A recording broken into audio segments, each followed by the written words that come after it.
할렐루야.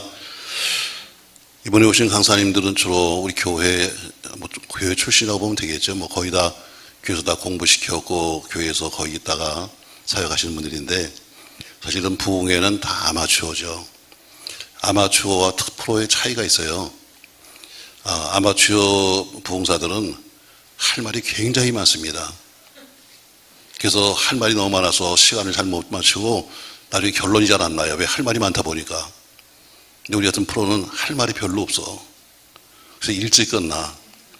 여러분이 안다고 막 정확히 표시만 해주면 일찍 끝나고, 요점만 딱딱 줄여드리니까 이제 아마추어하고 프로가 좀 틀린 점이 그런 거예요. 전 프로니까 우리 여러분 주신 말씀을 통해서 여러분이 간략하게 로마서 16장 말씀은 이미 로마서 15장에서 마지막 편지가 끝나요. 자, 로마서 15장 보세요. 맨 마지막 절, 15장 맨 마지막 절 33절이죠. 한번 읽겠습니다. 평강의 하나님께서 너희 모두의 사랑과 함께 계실지어다. 아멘 하면서 이미 편지가 끝났어요. 편지를 다 마친 사도 바울이 16장에는 그동안에 자기가 목회하면서 잊을 수 없는 사람의 이름을 쭉 쓴 거예요. 거의 목회하면서 자기가 잊을 수 없는 사람들의 이름 썼는데, 어떻게 마지막에 가면 갈수록 정말 꼭 기억할 사람들을 써놨어요. 제일 처음에 1절에서는 내가 갱그리아 교회의 베베를 너에게 추천한다, 이렇게 시작해서 말씀을 쭉 해서 사람 이름이 나오다가 오늘 읽었던 21절에 가면은 나의 동력자 디모데, 이렇게 나오면서 오늘 사람들을 마지막 소개하며 끝나고 있습니다. 저는 오늘 제목을 이런 사람을 주옵소서 이렇게 잡았어요. 한번 따라합시다. 이런 사람을 주옵소서. 마지막인데 힘 좀 내가지고 이런 사람을 주옵소서. 네, 이런 사람. 여러분이 생각하는 것처럼 세상에서 가장 큰 재산이 뭘까? 가장 큰 재산이 뭐야? 다 생각이 다르겠죠. 어떤 사람은 가장 가치 있는 것은 다이아몬드입니다, 보석입니다, 그럴지도 모르겠어요. 보석 가치 있지요. 또 어떤 사람은 세상에서 가장 가치 있는 것은 명예입니다, 이럴 수도 있어요. 저음이 너무 많아요. 저음 좀 빼세요. 여러 가지 우리가 자랑스러운 게 많겠지만, 그러나 사실 가장 큰 재산은 건강도 아니고 지식도 아니고 돈도 아니고 가장 큰 재산은 사람입니다. 사람이 가장 큰 재산이에요. 항상 훌륭한 사람 옆에는 또 훌륭한 사람이 있어요. 위대한 정치인 옆에는 항상 또 위대한 정치인들이 있습니다. 위대한 주의 종들 옆에는 항상 위대한 성도가 있었어요.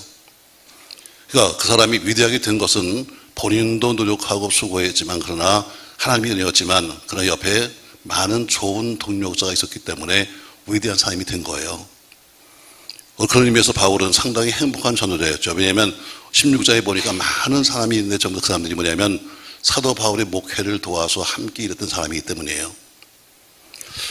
전에 한번 소개한 적이 있습니다만, 로마서 16장 말씀은 사도 바울이 로마에 편지를 보냅니다. 그리고 이 편지 말미에 안부를 쭉 묻고 있어요.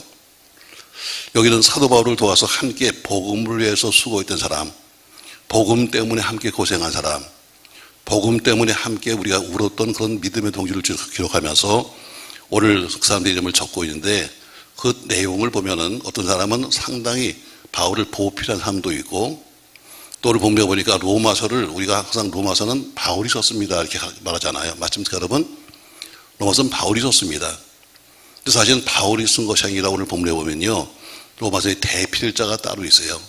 바울은 말을 했지 그것을 쓴 사람은 따로 있어요. 근데 오늘 본문에 보니까 바로 여기 로마의 소를 쓴 대필자도 있습니다. 그러니까 바울이 이렇게 많은 사람이 있었기 때문에 그는 위대한 사도 바울의 역할을 감당한 거예요. 복 있는 사람을 만나는 것은 행복한 사람입니다. 그래서 오늘 저는 이런 사람을 만나게 하십시오, 이런 제목으로 말씀하려고 그래요. 한 교회, 늘 말합니다만 한 교회 남자들의 수준이 누구냐 하면, 한 교회의 남자들의 수준은 그 교회 장로와 안수 집사가 그 교회 수준입니다.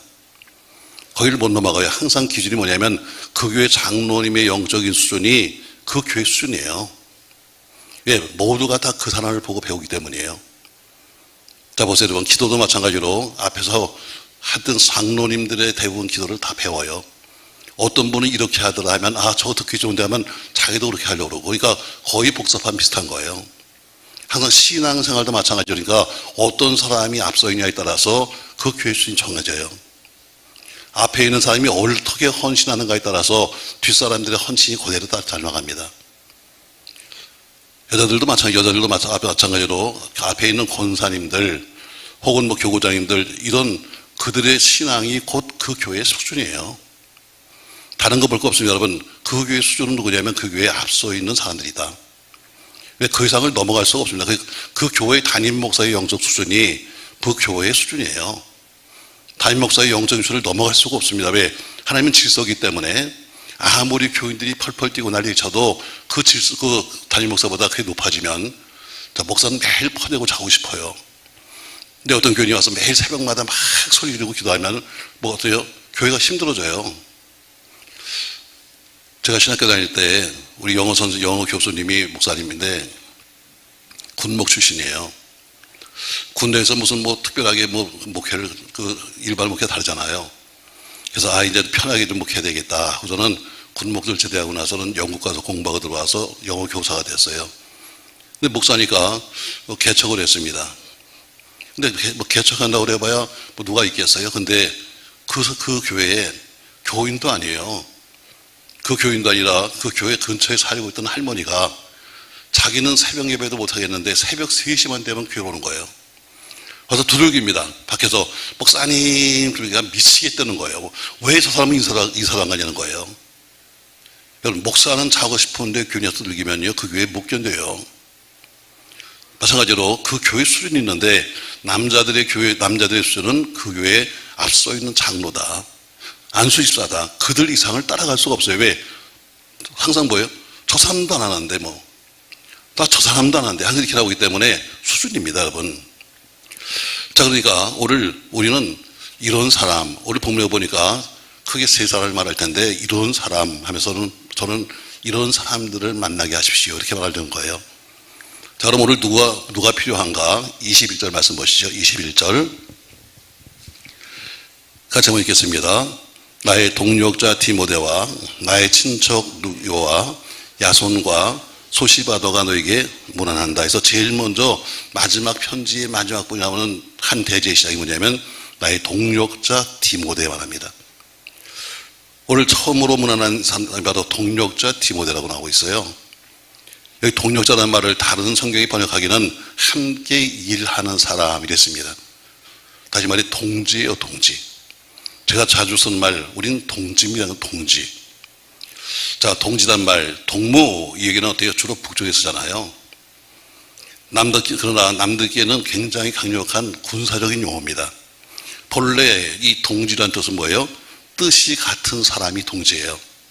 그러니까 쉽게 말하면 네 보기에서 말하는 것처럼 김동무 하는 것처럼 우린 뜻이 같은 사람이야, 같은 공산당이야, 이런 뜻입니다, 여러분. 자, 빌립보서 2장 20절 말씀 보니까 이렇게 말씀하고 있어요. 바울이 디모데에게 편지를 쓰면서 같이 한번 읽겠습니다, 여러분. 이는 뜻을 같이하여 너희 사정을 진실히 생각할 자가 이밖에 내게 없습니다. 이는 뜻을 같이하여 너희 사정을 진실히 생각할 자. 자, 남들이 말해요. 목사님, 좀 다른 사람 보내지 않고 왜 하필이면 디모데입니까? 나이도 어리고 병도 있고 왜 그런 사람을 여기 보내셨어요? 했더니 오늘 바울이 편지를 쓰면서 말하기를, 이는 왜 그 사람을 보냈는가? 뜻을 같이하여 너희 사정을 진실히 생각할 사람가 내 옆에 수많은 사람이 있지만 디모데밖에 없다. 내 옆에 많은 사람들이 있지만 그러나 나와 뜻이 같은 사람, 그리고 진실하게 너희를 생각하는 사람이 디모데밖에 없기 때문에 그를 보낸 거야, 이렇게 말하는 겁니다. 그러니까 바울은 같은 마음을 가진 사람, 교회와 성도 사정을 진실하게 해서 생각하는 사람이 디모데밖에 없다는 이야기예요. 그래서 그는 항상 그 디모데를 믿음의 아들이다, 혹은 믿음의 동지다, 이렇게 불렀던 겁니다.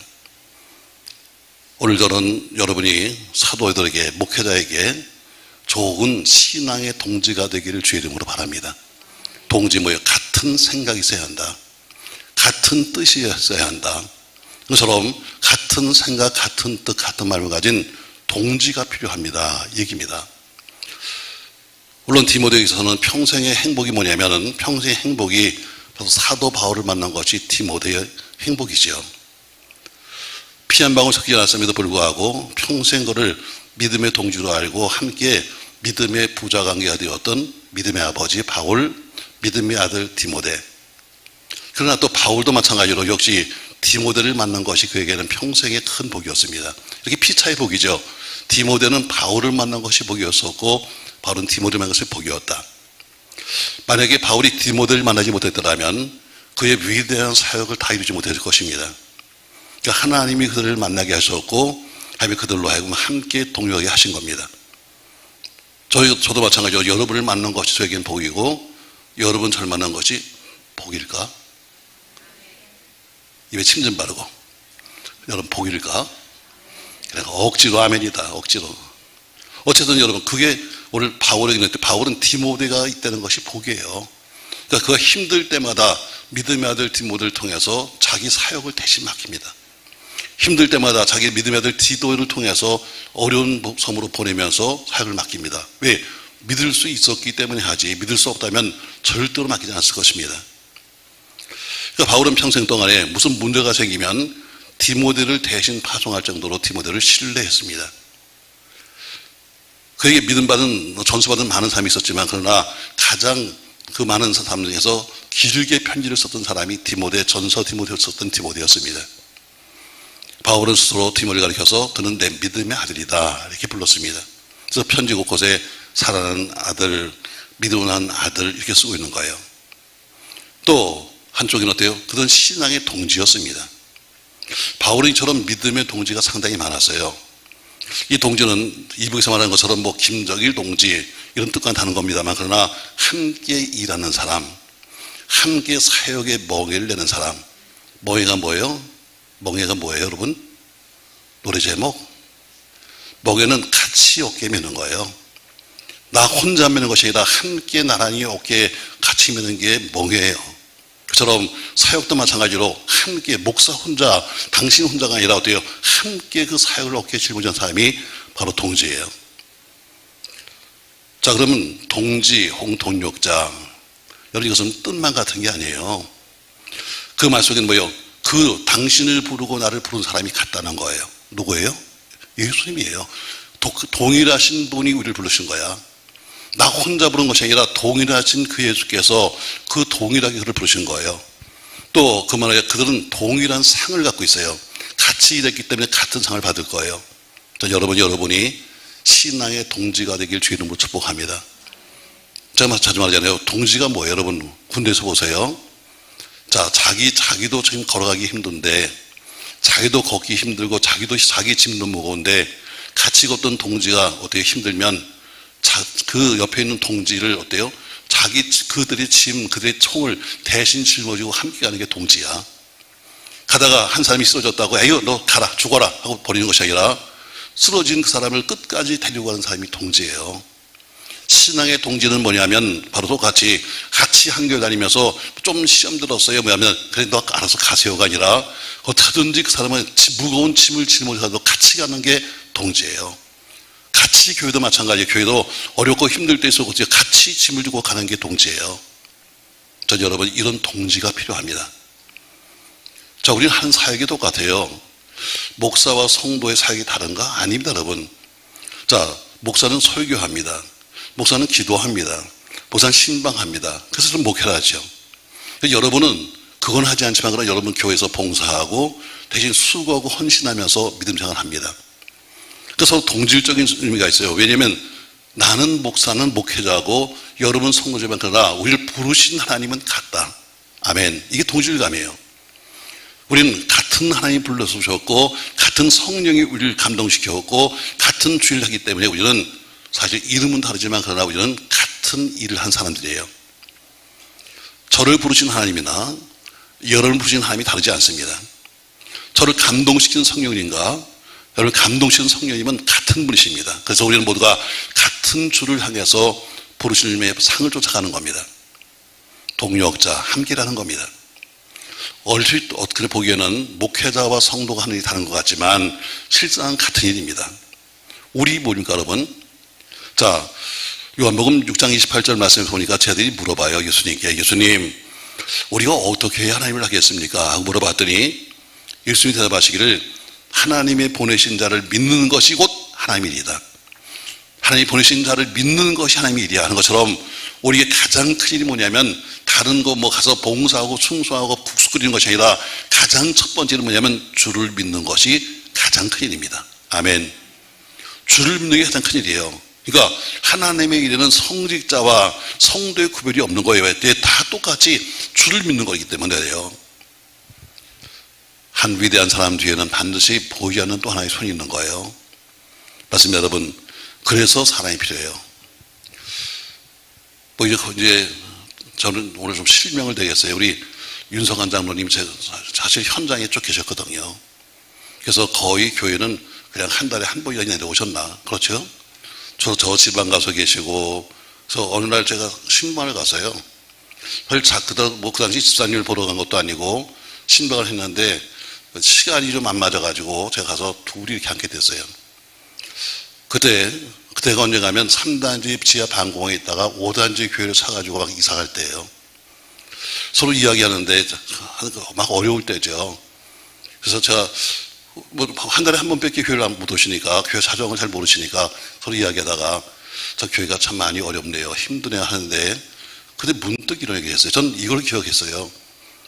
그때 그냥 교회는 우리 교회 교인이지만 그러나 교회에 오는 거는 올 수 있는 환경이 현장에 있다 보니까 많아봐야 한 달에 한두 번, 그것도 주일날 왔다 한 번 가는 것, 그밖에 없는데도 불구하고 뭐라고 말씀하셨는가? 목사님, 그 당시 3단 302동인가요? 사셨던가요?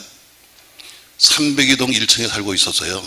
근데 교회가 어려우면 제가 이 집을 담보해 드리겠습니다. 그랬어요. 해주진 않았어. 그죠? 내 옆에 있는 권사님한테 그때 말은 했나 몰라.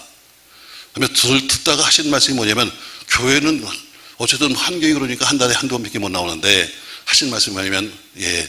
그때 뭐 한참 보험 얘기도 막 하고 이러다 보니까 하신 말씀이, 예, 제가 우리 교회 집을 담보를 줄 수 있습니다. 이게 저한테 그때 너무 힘든 저에게는요, 이게 얼마나 큰 힘인지 몰라. 쓰진 않았어요. 그래서 빌리진 않았어요. 그래도 다들 어때요? 다들 난 눈만 안 맞추려고 그래. 이동성 목사 눈 맞추는 날이면 집사님 부르면 무서워 죽겠어. 왜? 또 뭐 달라고 그럴까봐. 왜? 어려우니까. 근데 어디요? 그때 그 하신 말씀이 나한테는 굉장히 큰 힘이고 사실 장로된 가장 기본이 그거예요. 그냥 솔직히 말하게. 그게 내 머릿속에 떠나지 않은 거예요. 수십 년이 지났음에도 불구하고 이제는 교회가 다 안정이 되고 이만큼 왔음에도 불구하고 그때 내가 어려울 때 너무 힘들 때 그때 하셨던 그 말씀이 본인은 기억도 못할지 몰라요. 나에겐 그게 얼마나 힘인가. 다른 사람들이 다 외면하고 지금 그러고 있을 때 몰라서 그랬겠지. 툭 던졌던 그 말이 나에겐 얼마나 힘인가. 사람은 말 한마디의 힘을 얻기도 하고 말 한마디의 힘이 빠지기도 하는 거예요. 맞습니다, 여러분. 우리는 모두가 어떻게 필요한 동력자들입니다. 다시 말해 기도의 동지들이죠. 한 사람의 친구의 성공을 위해서 또 한 친구가 희생하는 것처럼 서로 목회를 위해서 또 교회를 위해서 함께 기도하고 함께 희생해서는 믿음의 동지가 필요합니다. 그래서 오늘 전 여러분에게 첫 번째 뭐가 사랑이 필요합니다. 어떤 사람이? 믿음의 동지가 필요합니다. 동력자가. 그냥 입으로만 떠들면서 뭐 목사님 할 얘기도 하지 않고 하다못해 그렇게 말할 수 있는 믿음의 동지가 필요한 때다. 아멘. 아멘. 자, 두 번째 보니까 나는 이런 사람이 필요합니다. 어떤 사람이? 22절 말씀 보세요. 자, 22절 같이 읽습니다. 이 편지를 기록하는 나 더디오도 주 안에서 너에게 문안하노라 하면서 이 편지를 기록하는 나 더디오만 합니다. 자, 오늘 이게 뭐예요? 이 로마서를 기록한 사람이 누구예요? 더디오예요. 우린 늘 로마서는 사도 바울이 썼습니다만 사도 바울은 받은 영감을 말했지만 그러나 그것을 대필해서 이 책으로 만든 사람은 써서 만든 사람은 오늘서 본문에 밝혀요. 나 더디오입니다. 이렇게 말해요. 쉽게 말하면 더디오는 사도 바울의 비서예요. 여러분 비서라는 것이 뭐예요? 문제적으로 본다면 비밀스러운 책이 비서입니다. 일반적으로 쓰여지기는 요직에 있는 사람의 옆에서 기밀 문서나 사물을 다스리는 사람, 사물을 다루는 사람이 비서예요. 비서. 오늘 이 더디오는 누구냐면 바울이 어때요? 바울은 감옥소에 이 당시에는 고린도에 있었는데 그때 자기는 그냥 받은 영광이 많으니까 그냥 하는 일들을 말로 하지만 이걸 다 편지로 기록하고 있는 사람이 따로 있었다는 거예요. 사람이 뭐냐면 더디오예요. 이 사람이 어떤 사람인가에 따라서 내가 비서가 누군가에 따라서 글을 쓰는 사람이 성공할 수도 있고 실패할 수도 있어요. 좋은 비서를 쓰면 성공하고 나쁜 비서를 쓰면 실패해요. 왜냐하면 그 비서가 누구냐? 자기 주인의 모든 것을 다 알고 있어요. 오히려 가족도 모르는 것을 비서는 알고 있는 거예요. 자, 여호수아가 쉽게 말하면 모세의 비서예요. 항상 모세의 몸종이 되어서 다른 사람은 다 모르는 일이지만 그러나 항상 앞에 눈을 뜨면 시작해서 저녁까지 항상 그의 옆에서 있으면서 그를 도왔던 비서 역할을 한 것이 여호수아예요. 그러니까 모세의 모든 점을 다 하는 거예요. 모세가 이럴 때는 기도하더라. 모세가 이럴 때는 이렇게 말하더라 하면서 가장 가까운 사람이 바로 여호수아예요. 그러니까 오늘 비서는 자기가 섬기는 주인의 모든 것을 알고 있는 사람이에요. 남들은 모르지만, 남들은 다 가면을 쓰고서 모르지만, 그러나 그 주인의 인격도, 주인의 취향도, 주인의 식성도, 주인의 대인 관계도 도대체 사생활까지도 속속히 아는 사람이 비서예요. 그러니까 다른 사람은 다 속일 수 있지만, 그러나 비서를 속일 수는 없어요. 왜? 비서는 비밀이 없어야 되는 거니까요. 그것을 요새 말하면 측근이다, 핵심이다, 오른판이다, 윤회관이다 이렇게 말하잖아요. 자, 우리나라의 대통령 비서실장은 빅3에 들어갑니다. 권력의 핵심이에요. 그러니까 비서가 가지고 있는 권한, 비서실의 권위가 대단한 겁니다. 그러나 오늘 성경에 말하고 있는 비서란 것은 아주 중요한 일을 마음 놓고 맡길 수 있는 사람을 말합니다. 사도 바울의 중요한 일, 자, 오늘 사도 바울이 지금 영광을 받았습니다. 그래서 지금 오늘 보낼 편지를 쭉 입으로 말하고 있는데, 만약에 쓰는 사람이 생각해서 이건 아니네, 이건 잘못됐네 하면서 지멋대로 썼다면 여러분 편지가 안 되는 거죠. 그냥 비서는 시키는 대로만 할 뿐이에요. 비서는 거기 자기 생각이 들어가면 안 되는 거예요. 자기가 비서는 주인이 하고 싶은 모든 일을 아주 맡길 수 있는 사람이 비서예요. 오늘 보세요. 사도 바울이 로마에 편지를 보냅니다. 이 사도 바울이 이 로마서를 썼다는 것을 누구도 의심하지 않아요. 그러나 실제로 오늘 성경에 보면은 이 편지를 쓴 사람은, 대표한 사람은 바로 더디오다는 거예요. 전혀 뜻밖의 사람이 나오고 있습니다. 근데 그 사람은 성경에 보면 출생유지가 어디며 성장 과정이 무엇이며 배경이 무엇이며 전혀 나오지 않습니다. 다만 그의 이름이 로마식인 거 보니까 아마 로마에 있는 사람들에게 편지하기 위해서 로마 사람을 대신 비서로 쓴 것이 아닌가 이렇게 생각할 뿐입니다. 단 한 문에 딱 나옵니다. 나온 게 여기에요. 오늘 이 편지를 대사하는 나 더디오, 모든 편지를 다 쓰고 마지막에 인사에 가서 내가 이 편지를 쓴 사람인데 나도 함께 인사합니다는 이 짤막한 인사가 그의 전부예요. 그러니까 충성된 비서예요. 자기 생각을 집어넣어서, 여기서 보세요. 비서들 지멋대로 하잖아. 지가 알아서 마치 누가 시킨 것처럼 손 떠들고 다니는데, 그 여러분 나쁜 비서예요. 근데 오늘 더디오는 오로지 사도 바울이 한 이야기를 적고, 바울은 성령이 하신 음성을 전했을 것이고, 그리고 끝에 가서 인사할 때 딱 한 번 자기 이름을 썼을 뿐이에요. 그러니까 비서는 주인의 뜻을 말하고 대표하는 비서는 우직하고 성실하게 그 일만을 감당해야 됩니다. 어떤 비서는요, 주인보다 더 잘났다. 주인이 말한 것도 아닌데 지가 딱 말하면서 자기가 다 뭔가 해주는 것처럼 다니면서 막 나는 저 사람하고 측근이고 난 저 사람이 가깝고 하고 다니면서 그 짓 해가지고 어떻게 결국 나라 망친 사람도 우리 주변에 있잖아요. 오히려 권력을 휘둘리고 다니면서 내가 무엇인가 하는 것처럼 잘못된 거죠, 여러분. 비서의 가장 핵심이 뭐냐면 자기를 드러내지 않는 겁니다. 자기는 드러내지 아니하고 오직 주인이 시키는 것만 하는 사람이 비서입니다. 오늘 바울이 보내는 편지를 쓰는데 한마디도 한 생각도 자기 생각을 쓴 것이 아닙니다. 그것이 올바른 비서입니다. 저는 여러분 이런 비서 같은 사람들이 교회 속에 필요합니다. 자기 생각을 집어넣어서 무슨 내 생각은 이렇고 내 뜻은 이렇고가 아니라 오직 하나님이 하신 그 말씀, 오직 교회가 시키는 그 일만을 우직하게 해주는 사람들이 필요한 거예요. 비서실장이 어떤 자리예요? 사실 비서실장은요, 있는 듯 없는 듯 나타나지 말아야 돼. 보이지 말아야 돼. 그게 비서실장이에요. 자꾸 신문에 지가 나타나가지고 뭐 떠들고 다니면 이건 이미 자리가 벗어난 거예요. 가능하면 어디도 사진도 나오지 말고 청중 앞에 나타나지 않고 항상 뒤에서 보이지 않게, 뒤에서 보이지 않는 뒤에 일을 하는 사람이 비서실장이에요. 비서가 되려면 조건이 있어요. 첫 번째, 입이 무거워야 한다. 뭐가?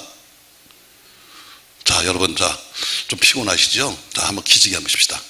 우리 목사들도 한 눈이 풀려서 지금 아침부터 와가지고 눈이 툭 풀려가지고 지금, 자, 나는 뭐 서서 있으니까 풀려갈 수 없잖아. 자, 기지개 한번 괜찮아요. 또 앞에 있는 사람이 혹시나 남자네라서 동성이면 이렇게 어깨 좀 주물러. 얼마나 힘들어. 오늘이 마지막이야. 한번 위로하면서도 이렇게 주물러줘요. 얼마나 힘들어. 다시 한번 해봐. 자, 조금만 참어. 조금만 참어. 그리고 좋은 사람이 좀 꼬집어. 피곤하죠. 피곤하죠. 나가서 일하시고 피곤합니다. 그러나 오늘 여러분, 전 여러분에게 정말 하고 싶은 말을 하는 거예요. 자, 오늘 비서가 뭐냐? 비서는요, 입이 무거워야 비서가 돼요. 오늘 나시에 왔던 이승현 목사님은요, 왜 그런 얘기를 안 하나 몰라. 아까 자기가 다 소개를 했더니, 어느 날 그 양반이 똑똑해요. 우리 성결교 신학대학 졸업 1등, 침략의 신학대학원 1등 입학. 여러분 얼마나 기쁘겠어. 전화가 떠갔는데 네가, 그것도 성결교 사람이 침략에 가서 입학이 1등이다. 기분이 좋아 안 좋아? 좋지. 안 좋으면 이상한 사람이지. 너무너무 기분이 좋은데 하필이면 그때가 크리스마스 때예요. 제가 주일학교 담당했거든요. 그 당시에는 제가 제 방에 이렇게 앉아서 앞에 모니터를 틀어놓으면은 앞에 있는 TV가 제 방에도 있어가지고 다 설교하는 게 보여요. 근데 지금은 법적으로 CCTV 이런 데서 음성을 못 듣게 되어 있지만 그 당시 그냥 다 듣는 거예요, 제가. 근데 우리 그 목사님이 아마 이거 좀 듣고 있을지도 몰라, 집에 가서. 오늘 새벽에 들었다니까. 약간 부흥사적인 기질이 있거든요. 근데 거기다가 오늘 흥분했잖아. 왜? 1등 했으니까. 전화 받았는데 당신이 우리 침례교 신학대학원 1등입니다. 그러니까 얼마나 흥분했겠어요. 근데 그날 해필이면 크리스마스가 가까운 주일날이야. 내가 틀어놨는데 말이죠. 역시 부흥사야. 할렐루야! 하니까 애들이 또 훈련받아갖고 아멘! 그러더라고요. 왜? 그렇게 훈련을 시켰으니까. 얘들아. 내가 좋으니까 하는 얘기야. 자, 성경에 보니까 박사님이 계시다. 박사님 누구냐? 크리스마스 때야. 누구야? 다들 안 해. 애들도 동물 박사님이요. 왜? 다 알잖아. 크리스마스 때니까. 역시 능력교회가 달라요. 동방 박사님은 박사님이에요. 그러더니 두 번째, 얘들아, 성경에 보니까 학사님이 계시다. 학사님. 누구냐? 잘 몰라, 애들은. 근데 선생님이 말해. 에스라요. 에스라는 학사거든. 자, 그러면 박사님 나오고 학사님 나오면 자기가 이번에 신학대학원 들어가면 뭐가 돼? 뭐 받아? 석사를 받잖아. 내가 또 다음에 무슨 얘기 하나 궁금한데, 얘들아. 성경에 보니까 석사님이. 나도 누군지 모르겠어요. 내 방에 앉아서 궁금한 거예요. 도대체 누가 석사야? 누가 석사지? 하고 있는데 아무것도 모르는 거예요. 그랬더니, 어디 그런 걸 모르냐. 스데반 집사님이 돌에 맞아 순교해서 석사를 받았. 그래도 웃네. 그래도 졸다가도 웃네. 나한테 뒤지게 혼났어요. 아마 그때 홍석균 집사님이 그때 있었나 몰라.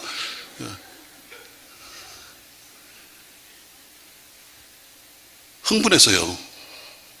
위트도 있지.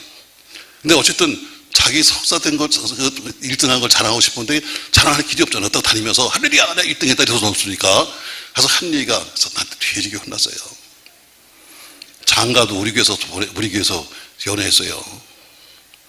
제가 한영신학대학교 부흥했거든요. 한영신학교라고 시작하죠. 개봉동에. 거기 신학교 부흥을 했어요. 근데 저랑 다니는 내가 이 얘기를 하냐면 이제 뒤에 나온 얘기가 있어요. 제가 옛날에 부흥회 다닐 때는요, 이 키보드 치는 사람을 데리고 다녔어요. 그땐 또 그게 또 대세여서, 그래서 제가 다니면서 하면 그냥 저기서 나와. 그게 그땐 대세예요. 근데 그 다니는 친구는 음악을 공부한 사람도 아니에요. 전혀 음악에 물이 아닌데 어느 날 부흥회 때 은혜 받고 키보드를 치는 거예요. 근데 귀신같이 쳐. 자다가도 내가 하면 그냥 막 나와. 그래서 신학교 부흥회를 갔는데, 그래서 기도원에서 집회를 했어요. 나는 이제 부흥회 끝나고선 가서 숙소에 가면은 얘가 안 들어오는 거야. 같은 방에서 잤는데. 보니까 그 키보드를 너무 잘 치니까 신학생들이 다 뿅 가가지고 다 걔 옆에 모여가지고 와서 그냥 전부 다 뭐 어떻게 치니, 뭐 어떻게 하니 하면서 걔가 이부 순서하는 거예요. 그러니까 1부는 내가 하고 2부는 걔가 앉아갖고 모여서 이제 그거 하는 거예요. 근데 그 다음에 보니까, 그 다음 주, 한 도전 뒤에 보니까 그 신학생들이 걔를 만나러 우리 교회로 온 거예요. 근데 얘가 21살에 장가갔거든. 그래서 이미 우리 교회 올 때 26살인데 애가 셋이나 있어. 근데 요놈이 가서 딱 키보드 치면서 어때요? 사람이 그렇게 보이는데도 장가간 얘기를 안 한 거야. 그러니까 어떤 여자들이 미쳐가지고 혹시나 해서 온 거예요. 그때 사모님도 따라왔어. 근데 왔다가 어때요? 왔다가 오늘 얘기하더라고. 옆에 있는 피자집에서 따로 만났다고. 결국엔 내가 소개한 거지 뭐. 자, 그 전사님 참 키보드 잘 쳐요. 뭐 음악을 전공해서 잘 치는 것이 아니라 그냥 그런 걸 안 배운 사람이니까, 그냥 은혜 받고 치는 사람이니까 어쨌든 정말 나한테는 딱 내 스타일이 뭔지 아죠? 그냥 도로 뭐 이런 거에 딱 맞는 스타일이에요. 그냥 짝쿵 자르면서. 근데 데리고 몇 년 다니다 보니까 뭐가 생겼냐면 교회 오면 걔가 어깨에 힘주는 거야. 난 목사님과 항상 같이 다녀. 내가 항상 목사님 모시고 다닌다.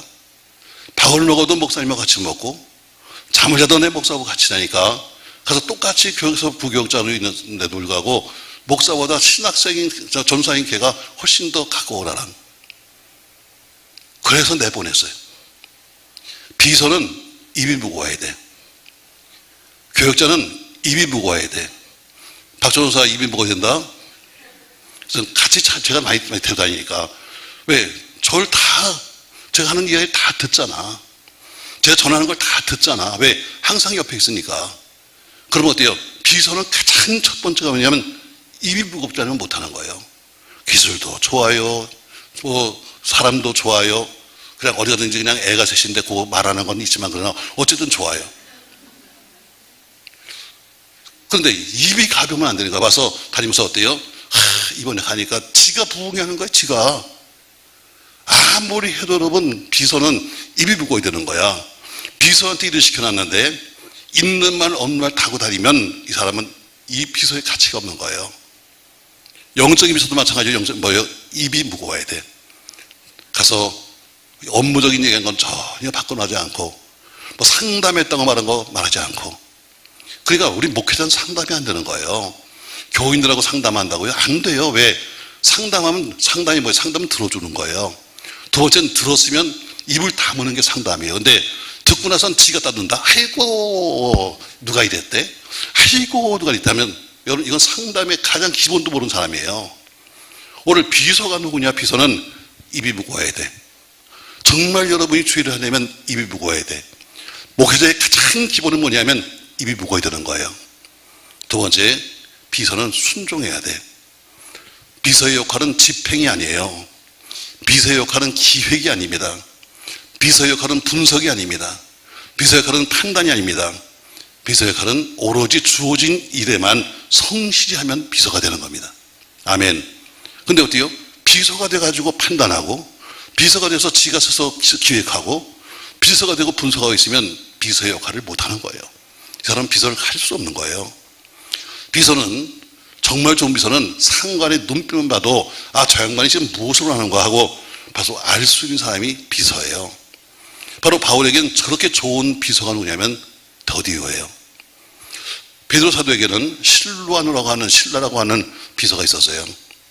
베드로가 불러주는 대로 그는 편지를 썼습니다. 그것이 바로 베드로 전서입니다. 또 베드로는 마가도 있었죠. 그는 바나바의 상징인데 한때는 바울과 더불어서 이 등을 돌렸다가 나중에 베드로의 사역을 하면서 나중에 바울에게 다시 인정받은 사람인데 오늘 그들이 어디로 나타난 적이 없습니다. 항상 가장 최측근이었음에도 불구하고 항상 핵심임에도 불구하고 그냥 수호진 자기 일만을 할 뿐이에요. 여러분에게는 무슨 일을 맡겨도 여러분 감당할 수 있는 믿음직한 영적인 비서가 되기를 주의 이름으로 바랍니다. 안심하고 일을 맡기는 사람, 적어도 이건 누구든지 내가 말을 할 수 있는 사람, 누구에게도 말을 맡겨서 해도 믿을 수 있는 사람, 그런 사람이 영적인 비서인데 오늘 두 번째 그런 영적인 비서가 필요합니다. 이거예요. 그래야 교회가 교회 될 수 있는 거예요. 무슨 말을 하면 그냥 여러분 다니면서 받지 말고 여러분 더디오 했는데 더디오는요 이름이 뭐냐면 셋째다예요. 셋째. 1, 2, 3 할 때 셋째예요. 요한 3서에 보니까 디오드베라는 사람이 나오는데 이 사람은 이름이 첫째예요. 항상 첫째 되고 싶었습니다. 교회에서도 항상 자기가 첫째 해야지 자기 빼놓고 딴 사람이 뭐 하면 꼴을 못 보는 거예요. 그러니까 오늘 근데 더디오는 셋째라는 이름이에요. 그러니까 사도 바울, 적은 자라고 하는 바울과 셋째라고 하는 더디오가 만나서 서로 마음이 통하는 겁니다. 모세에게는 충성스러운 여호수아가 있었고 엘리야에게는 신실한 엘리사가 있었습니다. 모두가 진실한 비서였었죠. 바울에게는 오늘 말하고 있는 더디오가 있는 겁니다. 저는 바로 이렇게 무엇이든지 일을 믿고 맡길 수 있는 영적인 비서가 꼭 있기를 주의 이름으로 합니다. 또 어디든지 가장 신임하는 사람에게 비서실장을 맡기는 겁니다. 저 여러분 하나님의 일에 좋은 비서가 되어서 함께 하나님의 교회를 섬길 수 있기를 주의 이름으로 축복합니다. 자, 세 번째 보니까 23절 말씀 보세요. 같이 한번 읽겠습니다. 나와 온 교회를 돌보아주는 가이오도 너에게 문안하고 이성의 재무관 에스도와 형제 구아도도 너에게 문안하느니라. 아멘. 자, 세 번째 보니까 마지막 나온 사람이 있는데 나와 온 교회를 돌보아주는 가이오는 이성의 재무관 에라스도. 여러분 그리고 가이오를 나와 온 교회를 돌봐주는 사람 했는데 이전 성경에는 뭐라고 하냐면 바로 나와 온 교회 식주인이에요. 식주인. 무슨 뜻이냐면 바로 사도 바울과 교회에 먹고 살 것을 책임져주는 바로 그런 사람이에요. 늘 오면 교인들을 대접해주고 늘 교회의 지적을 포원하고 그래서 그 교회를 돌봤던 식주인. 전 여러분이 다 잘 돼서 교회의 모든 것을 담당할 수 있는 그런 식주인 되길 바랍니다. 할렐루야. 이게 얼마나 큰 일이에요, 여러분. 자, 고린도서 1장에 보면은 그 가이오는 사도 바울에게 세례를 받습니다. 어쩌면 은혜 받은 삶을 살면서 가이오는 자기 집을 교회에 내놓을지도 모르겠어요. 그리고 지금 이 편지가 그 집에서 쓴 건지도 모르겠습니다. 목회하면서 가장 그리운 사람이 누구냐? 헌신한 사람이에요. 지난 30년 동안 쭉 오면서 가장 보고 싶은 사람이 뭐냐면 그래도 헌신한 사람들이 기억이 나고 헌신한 사람들의 눈물과 땀이 여기까지 우리를 부른 거예요. 제가 오늘 낮에 이런 생각을 했어요. 우리 교인들이 요새 얼마나 편할까? 이번 부흥회 때 얼마나 편할까? 왜 이 목사가 한 번도 헌금하는 얘기를 한 번도 안 하네? 그래서 그럴 거야. 야, 저 우리 목사가 요새 회개했나 보다. 요새 와서 1년 동안에 터져 헌금하라는 얘기를 안 하네?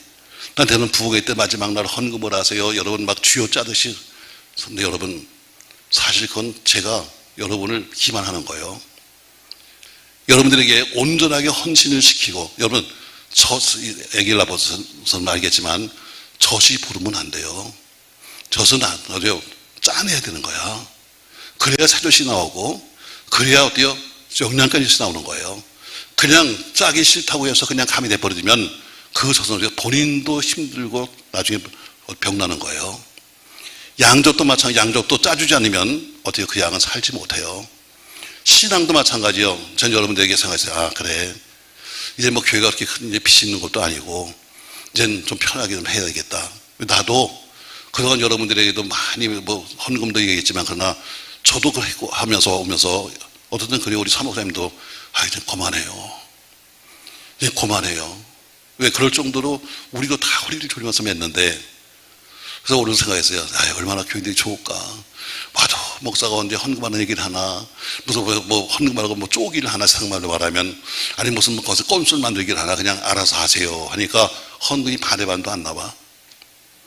왜? 짜지 않으니까. 그게 여러분 행복 같지만 행복이 아니에요. 그건 결국에 스스로 어때요? 죽는 길이에요. 이제 이만큼 우리가 살아서 이만큼 믿었으면 그래도 부흥회나 작정기도 하게 되면 스스로 헌금할 줄 알아야 되는 거예요. 아멘 좀 해봐. 이제 이만큼 믿었잖아. 이제 이만큼 여러분 30년을 가르쳤잖아. 그럼 어떻게 이제는 의뢰껏 때가 되면 어때요? 과거에 기억하세요? 10시간 집회하면 제가 여러분들에게 봉투에 10장을 찍어줬어. 10장씩. 그래서 어때요? 1일, 2일, 3일 기억하세요? 그렇게 살아도 어떻게 복음 받아야 되는 거예요. 복을 받게 만드는 게 목사지 여러분을 편하게 만드는 게 목사가 아니에요. 근데 어떻게 벌써 부흥회 나르면 지친 것 같아가지고 에휴 벌써 이번도 지난번도 근데 제가 오늘 생각하면서 참 편하겠다. 부담도 없겠다. 그러나 부담이 없어서 좋은 게 아니에요. 여러분 뭐예요? 어떻게든지 목사는 여러분의 복 받게 만들어야지. 교인들이 못 살고 교인들이 병나고 교인들이 힘들고 교인들이 응답 못 받고 이게 목사의 자랑거리가 아닙니다. 여러분 전 여러분들이 알아서 하겠지만 사실 지나간 과거 속에 다 여기까지 온 동안에 여러분의 땀, 여러분의 헌신, 여러분의 눈물이 다 우리 교회 속에 있는 거 아니겠어요? 여러분 왜 내 자식이 귀한 거예요? 여러분 똑같은 자식이지만 아버지 사랑과 엄마 사랑이 달라요. 똑같이 내 새끼인데 아버지 사랑은 뭐예요? 아버지 사랑은 직접 자기가 배 아파보지 않았잖아. 우리 애들 낳는데요 내 배 하나도 안 아프더라고. 나는 배가 하나도 안 아파. 그래서 방 안에서는 그냥 막 죽겠다고 비명을 지르는데 나는 배가 안 아픈 거야. 그래도 어때요? 낳고 그러니까 내 새끼래. 그 사랑 자체가 달라요. 왜 어머니들이 왜 집착하는가? 왜 어머니 더 집착하는가? 이유가 있어요. 목숨 걸었기 때문이야. 흔들어봐. 목숨을 걸어서 걔한테 남편은 목숨 걸지 않았잖아. 그냥 나 보니까 내 새끼네. 아이고 이뻐라 그러고 다니는 거지. 목숨 걸 적이 없잖아. 맞습니다 여러분. 교회도 신앙도 목숨을 걸면 돼요. 목숨을 걸면.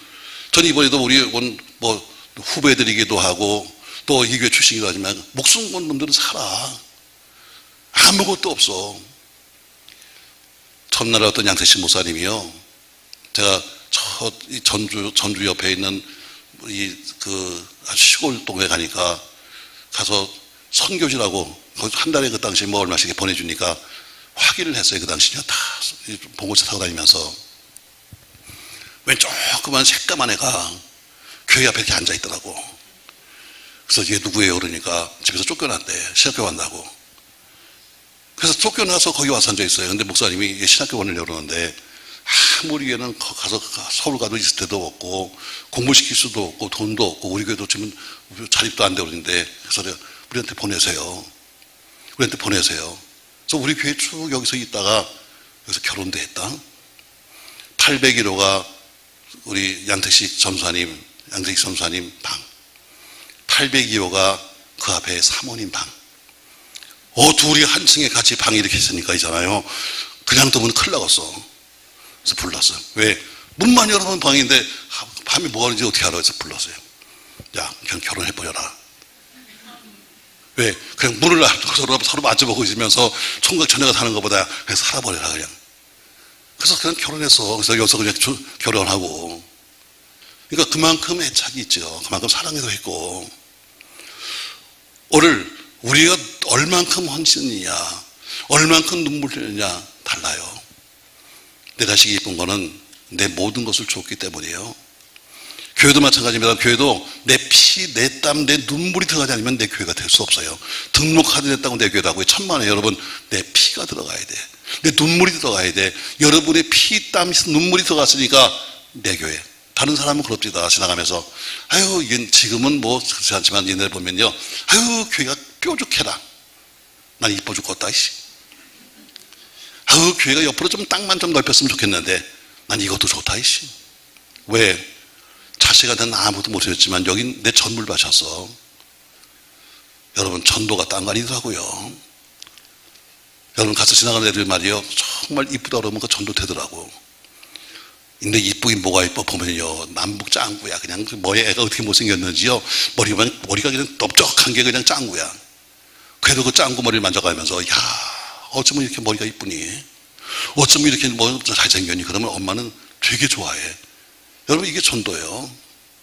맞습니다. 여러분, 오늘 필요한 사람이 누구냐면 바로 오늘 이렇게 헌신했던 사람, 사도에게 좋은 일꾼. 그래서 오늘 그런 말합니다. 그는 교회의 식주인이었다.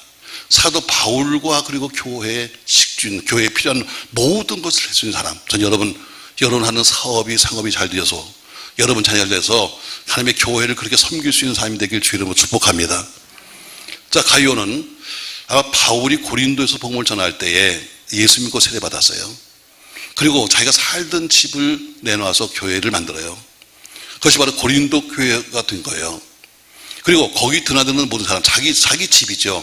자기 집이 교회되었는데 그 집에 되는 모든 사람들 다 어디에 식사를 수발하면서 자기 교회에서, 자기 집에 오는 사람들을 섬겼어요. 그러니까 고린도 교회가 존재했던 것은 가이오라는 사람이 있었기 때문에 존재한 거예요. 맞습니다, 여러분. 그래서 오늘 바울은 쓰기를 나와 교회의 바로 식주인이었다, 이렇게 말한 거예요. 여러분, 명예로운 호칭입니다. 전 여러분이 저 사람, 저 가정이 우리 능력교회의 식주인이야. 아멘. 저 사람이 능력교회일 만큼 섬겼어요. 여러분, 이런 자랑스러운 호칭이 뵙길 주님 축복합니다. 바로 그런 가요 같은 일꾼들. 일꾼이 뭐요? 쉽게 말하면 집사입니다. 집사는 일꾼이요, 일꾼은 집사입니다. 근데 일꾼도 종류가 많아요. 어느 사람은 시키는 것도 못할 일꾼이 있어.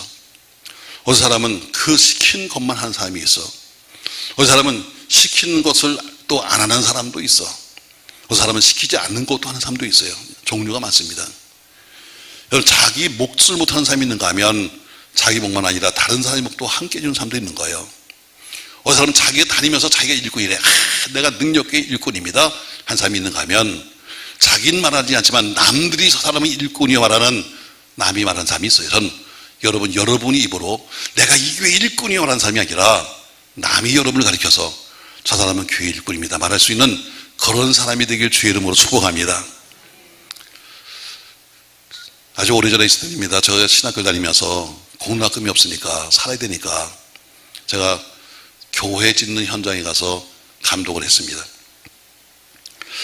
한 1년 정도 한 것 같아요. 우리 교단교회 한 2개 졌는데 감리교단 짓고, 그러면서 가서 그 사람들이 날 쓰는 이유가 있죠. 왜냐면 신학생이니까 돈이 싸거든. 딴 사람 부르면 얼마 달라고 그러는데 그냥 공락금만 줘도 그냥 감사한 거니까. 자, 근데 일하다 보면 말이죠, 현장에서 보면 여러 사람이 일을 해요. 근데 그 중에 보면은 어떤 사람은 아주 키가 작고 그리고 아주 몸이 약한 사람도 있어요. 자, 남들이 다 등치 약한데 이 사람은 가서 그냥 곁따라 사는 거야. 무거운 짐을 져도 어때요? 다 목도라고 하잖아요. 자, 지게 목도에서 짐을 져도 키가 작으니까 항상 어깨가 그 사람은 낮지도 않아. 남들이 다 키 큰 사람이 어깨에 메고 다니고 이 사람은 밑에 걸어가는 거야. 어찌 보면 약삭박은 사람이죠. 그러나 그런 사람은 어때요? 오래 쓰지 않아요. 며칠 쓰고 말아요. 왜? 요령을 피니까 그렇죠. 저는 남들이 그랬어요. 저는 무식한 놈. 난 지금도 무식하게 일하고 싶어요. 뭔가 미치고 싶어요. 왜? 성실하게 살고 싶습니다. 누가 사랑받는가? 일당백의 일꾼이 사랑받는 겁니다. 교회도 마찬가지로 누가 교회 속에 사랑만 사는가? 일당백의 사랑입니다. 교회에서 일꾼에게 필요한 것이 있습니다. 바로 나를 비우는 겁니다. 내가 했습니다, 내가 했는데가 아니라 자기를 비우는 사람입니다. 자신의 것을 드리고 싶다고 하는 마음을 가진 사람입니다. 여러분이 하나님의 교회와 또 많은 목회자들의 식주인 되길 주의 이름으로 축복합니다. 저는 오늘 여러분들에게 오늘 이런 말씀으로 오늘 이 성회를 마치려고 합니다. 어쨌든 프로는 간단한 거니까 이제부터 또 붙이는 거는 이제부터는 아마추어 가는 거니까 왜 다 벌써 눈이 풀리고 이제는 집이 그리울 때가 됐어. 더 이상 말을 해도 이제 무슨 듣는 게 아니고 앞에 것까지 이어리 생겼으니까. 자, 저는 여러분 제가 어디든지 그리운 일꾼이 되십시오. 저는 그래서 이런 사람이 필요합니다 이렇게 말했어요. 그러면서 오늘 로마서에 나오고 있는 맨 마지막 부분에서 로마서 16장 자체가 전부 다 사람의 이름으로 거의 되어 있는데 맨 뒤에 21절부터는 마지막에 편지를 쓰면서 가장 정말 핵심적인 사람을 써놓은 거예요. 첫 번째가 누구예요? 디모데를 말하면서 그는 나의 동력자요 한 것처럼 여러분은 목회자에게 좋은 동지가 되시기 바랍니다. 동지. 같은 마음, 같은 뜻, 같은 생각. 그게 동지입니다. 제가 여러분들에게 항상 연초가 되면 편지를 쓰면서 여러분 썼어요. 동지는 함께 살고 함께 죽는 겁니다. 이게 동지입니다. 어렵다고 해서 너 사도 죽으라고 도망가는 게 동지가 아니라 어렵고 힘들어도 함께 살고 함께 죽는 게 동지입니다. 우린 동지입니다. 왜? 우린 똑같은 예수 그리스도의 군대에서 똑같이 목독이라는 지역으로 파송을 받았습니다. 그리고 우리는 똑같이 원수막이라고 하는 악한 영들과 더불어 싸우고 있는 우린 영적 동지입니다. 아멘. 동지는 좋은 것도 나쁜 것도 함께 지내는 겁니다. 좋을 때만 나타나서 할렐루야 하는 것이 아니라 어렵고 힘든 것도 같이 이기고 나가야 동지가 되는 겁니다. 쓰러졌다고 버리는 것이 아니라 쓰러져도 어때요? 함께 일으켜서 무거운 짐을 나눠지면서 같이 마지막까지 가는 사람이 동지입니다. 너를 바울은 마지막 편지 쓰면서 바로 목회자에게 좋은 동지가 필요합니다. 이렇게 말하고 있습니다. 두 번째 22절에 보니까 이 편지를 기록한 나 더디오도 하면서 그는 이 편지는 바울이 쓴 것이 아니라 바울이 받은 영감을 그는 말했지만 그러나 쓴 사람은 오늘 처음으로 자기 이름을 대면서 나 더디오도 당신에게 무난합니다 하면서 이 편지 속에 딱 한 이름 한 자를 썼습니다. 이 편지를 내가 대신 썼습니다 하고 말해요. 그처럼 좋은 비서 역할을 감당했습니다. 중간중간에 나타나서 우리 목사님은 이렇게 말했지만 그런 내 생각은 이것이 아니라 그런 맨 끝에 인사할 때 한번 나온 것처럼 목회자의 좋은 영적인 비서가 되십시오. 비서는 자기를 나타내지 않습니다. 비서는 자기 생각을 섞지 않습니다. 비서는 자기 어떤 생각도 아니라 주어진 생각만을 그대로 전할 뿐이고 그대로 기록할 뿐이고 할 뿐입니다. 세 번째 나온 사람이 오늘 23절에 나와 온 교회를 돌봐주는 가이오 그처럼 세 번째 온 교회를 나와 온 교회입니다. 바울과 온 교회처럼 목회자와 성도를 돌봐줄 수 있는 바로 좋은 협력자이신 또 일꾼 되는 여러분 되길 바랍니다. 전 여러분이 정말 큰 볼 받았으면 좋겠어요. 교회가 뭐가 필요해요 하면 어때요? 그거 제가 할게요. 나는 그런 간증은 참 많이 듣는데 나는 우리 교회에서 한 번도 못 봤으니까 사실 이런 교회도 상당히 많았어요. 다 옛날 얘기인지 모르겠어요. 지금도 그런 일인지 모르지만 우리 신길동 교회 우리가 자주 우리 청년들이 가기도 하고 중고등부 가서 수련한 신길동 교회도 거기도 그 신원 에벤셀의 그 회장님이 내가 이 교회 다 짓겠습니다. 그래서 목사님이 안 됩니다. 그러면 이 교회가 당신 교회가 됩니다. 안 됩니다. 그래서 안 됩니다. 그리고 모든 교인들이 다 헌신을 하고 그 대신에 남은 것은 내가 하겠습니다. 해서 치운 교회예요. 우리 교회는 그런 사람이 언제 다 생겨나. 판단 여러분이 그냥 갑자기 도움 벼락을 맞았으면 좋겠어요. 그럼 벼락을 맞으면 나 교회 또 떠날 거야. 강남 갈 겁니다. 또 가버릴 것 같아. 돈 벼락은 간두고. 왜? 그건 돈이 많다고 되는 게 아니에요.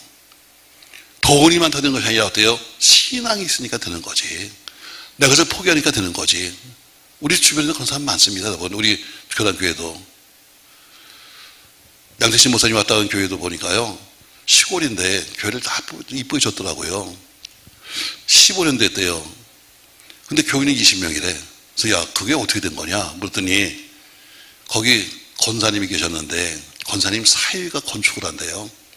근데 우리 어머니가 다니는 교회에 우리 장모님이 다니는 교회에 내가 하나 짓겠다고 해서 그분이 와서 교회를 채워줬다고 그러더라고. 저러는데 권사님이 돌아가셨잖아요. 근데도 지금도 내가 지은 교회니까 수시로 때만 되면 가끔씩 내려와가지고 와서 전도도 하고 또 와서는 건물이 15년 되면 이제 낡아지기 시작하니까 와서 보수도 하고 왜? 그만큼이나 자기 생각이 있었으니까. 여러분 이거 쉬운 문제는 아닙니다. 그러나 전 여러분이 그렇게 믿음도 있고 사는 삶도 풍성해지고 해서 교회와 또 우리 여러분 모든 성도의 식주인 돌봐주는 사람 되길 바랍니다. 간도 저 떡값도 한번 안 내는데 간도. 국수값도 한번 안 냈는데 그거 여러분 다 어때요? 돈이 많아서 그런 것이 아니라 마음이 가는 거죠. 그래, 나도 우리 교회에서 우리 교인들한테 한번 대접해야지. 국수. 내가 꼭 한번 해놔야지. 이런 마음도 있어야 되는 거지. 우리 교회 잠시나 가면 참 와서도 열심히 먹는데 먹으면서 난 본다. 국수값이 그냥 내고 먹는 거야. 이런 50일 국수값이 한 번에 누가 낸 거야. 왜? 그나마도 싫은 사람이 또 있으니까. 그래도 와서 앉으면 제야 복을 주옵소서. 벌써 아니요. 다시 말해 여러분, 전 이렇게 말하고 싶어요. 올 집회를 마치면서 하나님 이런 사람을 주세요. 첫 번째, 목회자에게 좋은 믿음의 동지를 주십시오. 집에 가려면 아멘이라고 합시다 여러분. 목회자에게 좋은 믿음의 동지를 주십시오.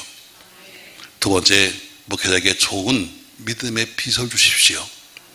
그리고 목회자에게 어때요? 좋은 협력을 주셔서 목회자와 교회의 식주인 같은 그런 성도들이 막 생겨나서 막 서로가 그냥 이건 내가 한다니까 싫어 왜 내가 할 거야. 웃지도 않아. 어차피 안 될 거지만 여러분 그렇게 생각하는 우리가 되길 바라면서 아무쪼록 이번 상반기를 마감하고 하반기에는 이런 간증이, 그래 나도 이렇게 될 수 있다고 하는 간증이 꼭 있기를 주의 이름으로 축복합니다. 고마우신 전능하신 아버지, 은혜를 감사합니다. 오늘 말씀을 기억하며 우리 모두가 이런 믿음의 사람이 필요합니다. 이런 사람을 주옵소서 제목으로 말했습니다. 이런 사람이 교회 속에 필요합니다. 자기 이름 내고 생생 내고 자기 걸 무엇인가를 내는 것이 아니라 모든 사람들에게 믿음의 동지가 되어서 어렵고 힘든 길을 함께 걸어갈 수 있는 사람, 가다가 쓰러진 사람이 있으면 버리지 아니하고 함께 어깨에도 동무하면서 마지막 천당까지 함께 갈 수 있는 사람, 외롭고 힘들 때마다 가서 같이 그를 격려하면서 함께 갈 수 있는 사람, 또 그리고 목회자의 좋은 비서였던 돌교처럼 그렇게 시킨 것, 주어진 일을 감당하며 자기 이름 한 번도 나타나지 아니하고 그리고 오직 하나님의 영광에 살 수 있는 사람, 또 좋은 목회 협력자가 되어서 또 오늘 그렇게 많은 사람에게 대접하고 또 교회를 돌볼 수 있는 사람을 우리 교회에서 있게 하옵소서. 저들이 하늘의 큰 복을 받게 하시고 영적인 복을 받아서 그렇게 베풀며 하시도록 축복하시되 하늘 은혜에 있어 이번 상반기 잘 마감하고 하반기에는 직접 그런 은혜를 체험하며 또 그런 은혜를 간증할 수 있도록 축복하여 주시옵소서. 10시간 동안 피곤했지만 그러나 함께 말씀을 나눈 모든 말씀을 기억하며 정말 어려울 때일수록 기도하면 산다. 왜 우리가 기도하고 금식하는가? 앞으로 되어질 일을 우리가 미리 준비하는 것처럼 갑자기 하려고 하지 말고 미리미리 금식하고 미리미리 기도하면서 앞으로 다가올 미래를 준비할 수 있도록 축복하여 주시옵소서. 예수님의 이름으로 기도합니다. 아멘.